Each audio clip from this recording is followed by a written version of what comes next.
From Neural Newscast, this is Deep Dive, exploring the moments that shape today.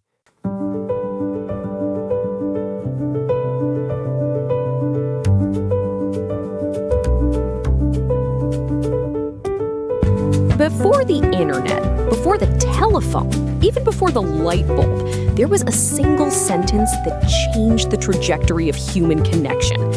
On May 24th, 1844, a series of pulses traveled from Washington, D.C. to Baltimore, asking a question that still resonates. What hath God wrought? I'm Vanessa Calderon. And I'm Frederick Moore. Today on Deep Dive, we are exploring that pivotal moment in communication history, celebrating 3 legendary birthdays ranging from the British throne to the Nobel stage, and revisiting the night baseball finally stepped into the spotlight. Frederick, we often take instant communication for granted now, but Samuel Morse sending that first long-distance telegraph was essentially the 19th century version of landing on the moon. It really was. Morse was at the United States Capitol, tapping out that biblical verse to his assistant, Alfred Vail, who was waiting at a railroad station in Baltimore. This wasn't just a test. It was the first official demonstration of long-distance telegraphy, proving that information could finally travel faster than a horse. The significance is staggering. It wasn't just a gadget. This was the birth of the telecommunications era.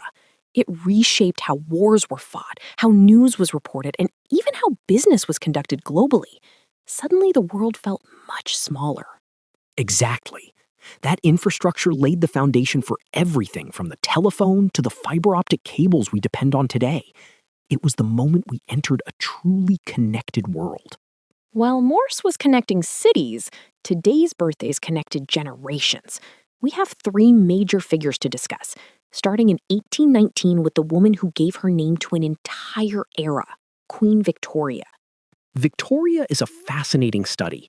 She took the throne at just 18 and reigned for over 60 years, overseeing the height of the Industrial Revolution and a massive expansion of the British Empire. When people think of the Victorian era, they're looking at a period that completely redefined global politics and social norms. Moving forward to 1941, we have another icon who redefined culture, though in a very different way. Happy birthday to Bob Dylan. From Blowin' in the Wind to a Nobel Prize in Literature, he became the voice of a generational shift. Vanessa, his influence on music and literature is difficult to overstate. He didn't just write songs, he wrote social commentaries that captured the civil rights and anti-war movements. He essentially forced the industry to treat lyrics as high art. And we can't forget the godmother of soul, Patti LaBelle, born in 1944. From her work with LaBelle to her massive solo career, those high notes are still unmatched. The staying power she has is incredible. Whether it's Lady Marmalade or her presence in film and television, Patti has remained a powerhouse for decades. Between Victoria, Dylan, and LaBelle, May 24th is quite a day for people who leave lasting marks. It's a heavy-hitting lineup for sure. But Frederick, let's pivot to something a bit more recreational. While Victoria was ruling and Dylan was writing, baseball was trying to figure out how to keep the game going after the sun went down. This is a great bit of sports history. On May 24th, 1935, Major League Baseball held its very first night game. It took place at Crosley Field in Cincinnati, where the Reds played the Philadelphia Phillies under artificial lights. I can only imagine the traditionalists' reaction. People likely thought baseball was strictly an afternoon affair. But the Reds won that game 2-1. More importantly, they proved that fans would show up to watch ball games after work. It was a total game changer for the business.